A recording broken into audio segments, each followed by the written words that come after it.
जिंदगी कुछ और शय है, इलम है कुछ और शय। जिंदगी कुछ और शय है, इलम है कुछ और शय। जिंदगी सोजे जिगर है, इलम है सोजे दिमाग। अगर हम इस तालीम की अहमियत व इफादियत पर बात करेंगे तो सबसे पहले मैं आप सबके सामने ये चीज़ रखूँगा, ये बात रखूँगा कि अगर हम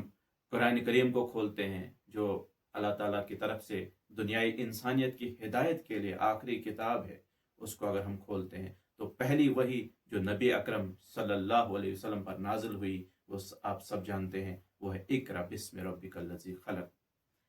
तो चनाचा हम देखते हैं उस वक़्त की अरब की तारीख, उस वक़्त का माशरा, जिस वक़्त नबी अकरम सल्लल्लाहु अलैहि वसल्लम की बासत हुई थी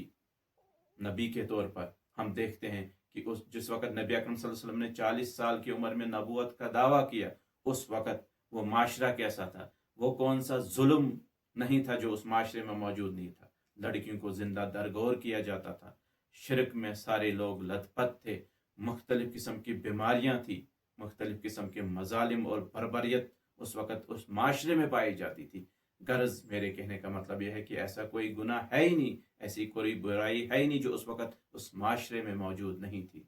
लेकिन उस वक़्त जो पहली वही नाजिल हुई हमारे नबी अकरम सल्लल्लाहु अलैहि वसल्लम पर, वो यही थी, इकरा ए नबी सल्लल्लाहु अलैहि वसल्लम आप पढ़िए। गोया उस वक़्त नबी अकरम सल्लल्लाहु अलैहि वसल्लम को ये कहा गया है कि आप वही इलाही की रोशनी में जितने भी इस वक़्त ये बीमारियां हैं, जितने इस वक़्त ये बुराइयां मौजूद हैं, इस वही की रोशनी में, इस इल्म की रोशनी में आप इन बुराइयों के साथ मुकाबला कीजिए। इस इल्म के ज़रिए इन बुराइयों को इस माशरे से, इस अरब के इस घटाटोप माशरे से हटाइए। तो इसका मतलब उस वक़्त वो माशरा इन सारी बुराइयों में मुब्तला था, तो उन बुराइयों को हटाने के लिए नबी अकरम सल्लल्लाहु अलैहि वसल्लम को तालीम का हुक्म दिया गया, इल्म का हुक्म दिया गया। तो इसका मतलब हमारे लिए इससे एक सबक मिलता है, एक नुक्ता हमारे लिए ये है कि अगर हम भी जानते हैं, आगे पीछे हम देखते हैं, दाएं बाएं अपने माशरे में देखते हैं, अपने शहरों और अपने गाँवों में देखते हैं, अपनी बस्तियों में, अपने इलाकों में देखते हैं कि हमारी बस्ती में आजकल कौन सी ऐसी बुराई नहीं है जो मौजूद नहीं है। अगर हम भी अपने समाज को सुधारना चाहते हैं, हम भी अपने समाज से इन बुराइयों को हटाना चाहते हैं, इनका कला कुमा करना चाहते हैं, तो उसके लिए मेरे मोहतरम हजरात नाजरीन एक ही नुस्खा है, वो ये है कि हमने इल्म को फैलाना है, हमने इल्म की रोशनी से रोशनास करना है। जब हम इल्म फैलाएंगे, जब इल्म फैलेगा तो ये जहालत जो है, जो ये बुराइयां हैं, ये खुद दूर हो जाएंगी। क्योंकि आप सारे जानते हैं